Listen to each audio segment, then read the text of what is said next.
At the outset, let me say that the Union Budget is a very sacrosanct document, a document that every Indian looks to with great hope and expectation, something that might improve their lot and alleviate the problems of their lives. So therefore, my comments as a member of this House's principal opposition party may not be treated as partisan, but as a small part of a large collective responsibility that we all share. We must discuss ways and means to steer ourselves out of the present predicament.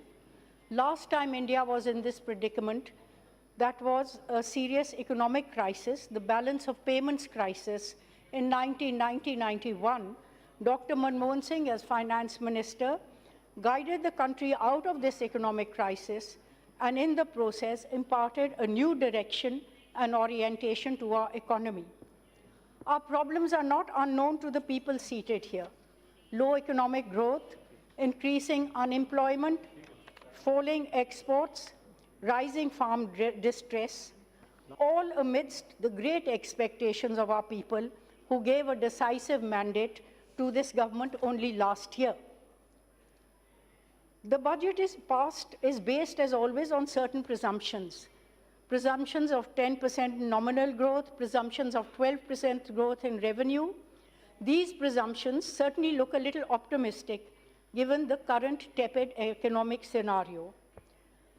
Madam Chairperson, let me speak broadly about some issues that are pertinent to the state I represent, Punjab. Firstly, there's little denying the fact that distress in rural areas is growing. The concessions earlier in this financial year that were given to businesses have naturally aroused similar aspirations from the rural sector. However, that special stimulus for the rural economy is missing. And it's really surprising that allocation for Manregas for the next year has been reduced below the revised estimates of the current year at a time where there is general talk of need to boost rural economy. I hope the finance minister will take note. Today, across the country, the poor rural look forward to the NREGA funds to undertake small infrastructure works in villages. Let's keep their hopes alive. In agriculture, there are some serious issues, especially the one that has been expressed on converting fertilizer subsidy into DBT. These steps must be taken with due caution and after factoring both the intended and unintended consequences, lest our farmers are put to undue harassment. Similarly, the Pradhan Mantri Krishi Bima Yojana deserves to be reviewed and reoriented as it does not suit the interests of Punjab's farmers. The scheme should be farm and plot-based instead of being area-based. The indemnity level should be more than 90% up to 95% and should be allowed and based on last year's yield of affected and insured farmers.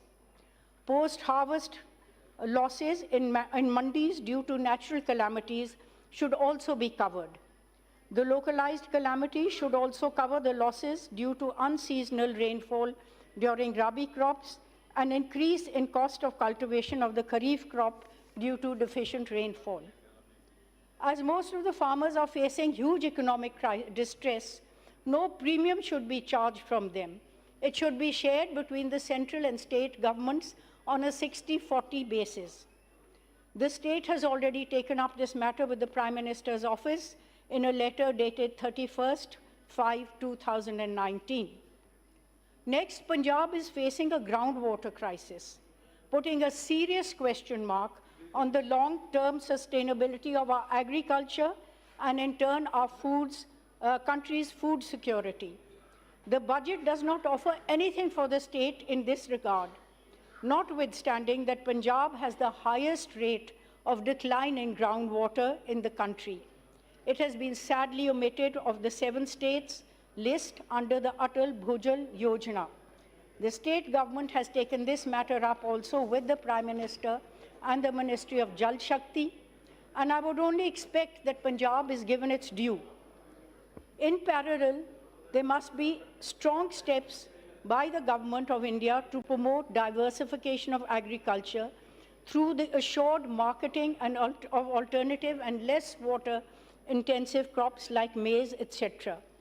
We were hoping that an announcement to this effect would be made in this budget, but it seems to have missed the attention of the government.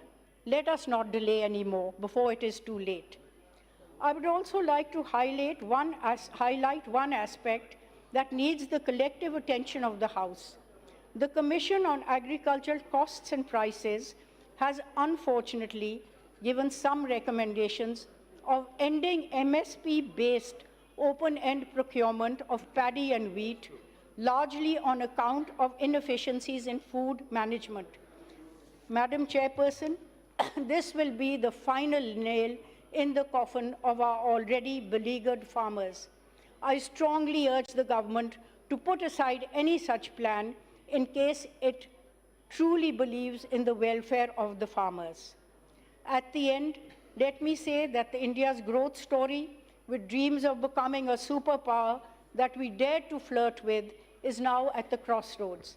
The optimistic talk 10 years ago that we would become a developed economy in 2 to 3 decades has today been replaced by cautious pragmatism of economists who warn of the real danger of India falling into the middle income trap. In the background of this pessimism, we must renew our pledge.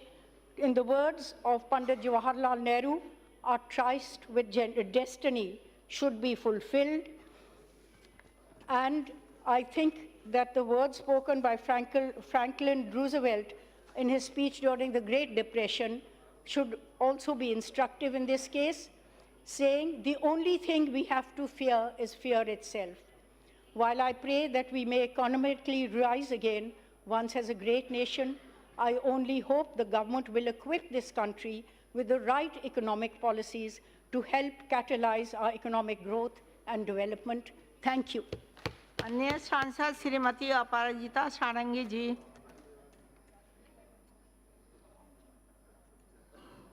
Madam Chairperson, as I stand to speak